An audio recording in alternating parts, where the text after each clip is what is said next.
अब तो चुपचाप शाम आती है, पहले तो चिड़ियों के शोर हुआ करते। नमस्कार, स्वागत है आपका देवरिया जागरण में। मैं हूं आपके साथ रोशन गुप्ता। आज हम मौजूद हैं उत्तर प्रदेश के जनपद देवरिया के उमानगर क्षेत्र में, जहां हम आपको एक ऐसे इंसान के साथ हम आपको मिलाना चाह रहे हैं जिन्हें बर्ड मैन ऑफ देवरिया के नाम से जाना जाता है।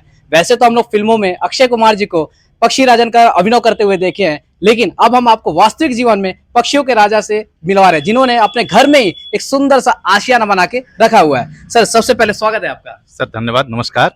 सर, अपने बारे में हमारी जनता को कुछ बताइए सर। जी, मेरा नाम संदीप दुबे है। मैं यहीं देवरिया उमानगर का निवासी हूँ और मैं यहीं इलाहाबाद बैंक, जो अब इंडियन बैंक हो गया है, मैं एज ए स्पेशल असिस्टेंट मैं वहाँ पे कार्यरत हूँ और पिछले 8 सालों से मैं यहीं देवरिया में ही हूँ। अच्छा सर, जैसे कि हमने ये देखा है, हमारी कुछ दिन पहले हमारी टीम एक वृद्धाश्रम में गई थी, ठीक है। वहाँ पे एक संतान अपने माँ बाप को नहीं पाल पाते, उस कंडीशन पे ऐसी क्या प्रेरणा थी, ऐसे क्या उद्देश्य थे जहाँ पे आपने एक सुंदर सा आशियाना बना कर रखा है? इसके पीछे क्या उद्देश्य है सर आपका? ये एक्चुअली मैं जब मैं देवरिया में आया, इसके पहले मैं लखनऊ में था, तो मैं देखा कि मेरे घर में ढेर सारी गौरैया घोंसला बना के रहती हैं। तो मैंने गौरैयों को देखा, तो मैंने पहले शुरू में गौरैयों के लिए एक घोंसला दिया, ढेर सारे घोंसले देखी और ढेर सारे उसमें आ सके, और वहीं से मैं इंस्पायर हुआ। खैर ये शौक तो बचपन का था, लेकिन इंस्पिरेशन वो गौरैया थी जिनके लिए मैंने घोंसला बना के दिया। और तभी मैंने सोचा कि क्यों ना एक ऐसा आशियाना बनाए जहाँ गौरैयों के अलावा भी और ढेर सारी चिड़ियों को रखा जा सके। वही मेरा इंस्पिरेशन था। ऐसे कौन सी ऐसी चुनौतियां थी जिसका आपको सामना करना पड़ा? जी देखिए, बिल्कुल सही बात है। शुरू में मेरे परिवार वालों ने सपोर्ट नहीं किया, लेकिन बाद में जब मैंने उनको रखना शुरू किया तो मुझसे ज़्यादा सपोर्ट, क्योंकि अकेले ये हो ही नहीं सकता इतना बड़ा, मुझसे ज़्यादा सपोर्ट मेरे परिवार वाले आज की डेट में करते हैं और इवन सारी देखभाल वही उन्हीं के द्वारा की जाती है। तो इस पक्षियों के प्रति इतना समय कैसे निकाल पाते? सर पक्षियों को एक्चुअली में देखिए, पक्षियों के जो सवेरे से 4 बजे मैं उठ जाता हूँ और सबसे पहली डाइट जो उनकी होती है 4 से 5 के बीच में मैं उनको दे देता हूँ। जो भी सॉफ्ट फूड वगैरह होते हैं मैं उन्हें सुबह 5 बजे दे देता हूँ और उसके बाद बैंक जाने के ठीक पहले 9 बजे तक उनको सीड्स वगैरह दे देता हूँ।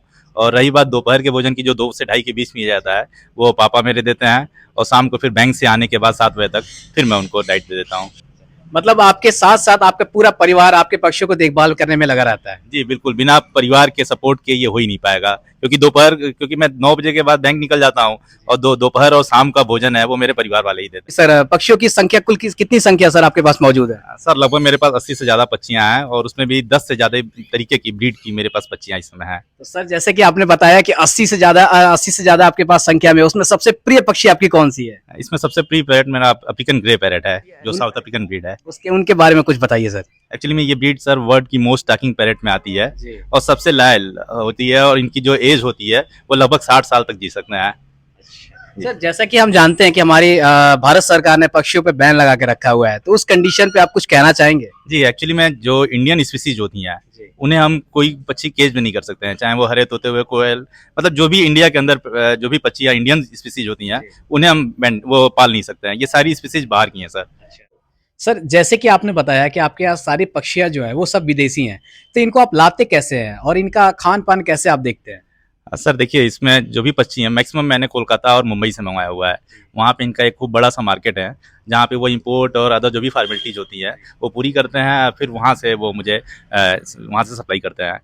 सर, तो इन विदेशी पक्षियों का जानकारी, खाने पीने की जानकारी ये आप कहाँ से प्राप्त करते हैं? ये एक्चुअली सर देखिए, ये तो अनुभव बताता है। जब मैंने शुरू से रखना शुरू किया और जो इसके एक्सपर्ट रखे हुए हैं, मैं उनसे एक्सपर्ट से भी लेने के पहले मैं उनसे पूरी इसकी जानकारी लेता हूँ, कैसे इनको रखना है, क्या क्या खिलाना है, और बाकी चीज़ें यूट्यूब पे मिल जाती हैं सर। अब मैं चाहता हूँ सर, जिन पक्षियों की वजह से आप इतना फेमस हैं, जिसके नाम से आप बर्ड मैन ऑफ देवरिया के नाम से जाने जाते हैं, उन पक्षियों के हमें मिलाइए सर। आइए, बिल्कुल आइए, मैं आपको दिखाता हूँ।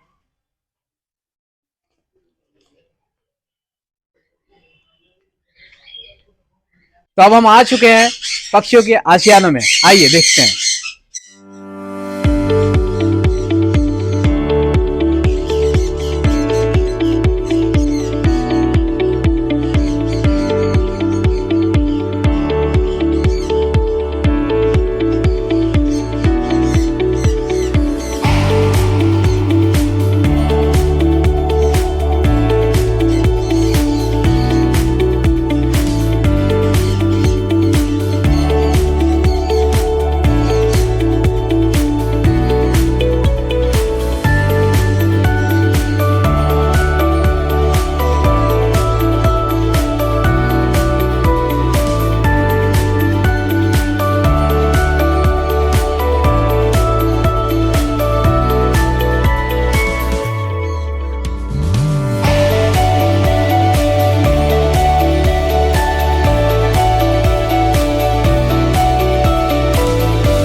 सर वाकई ये तारीफ लायक है सर।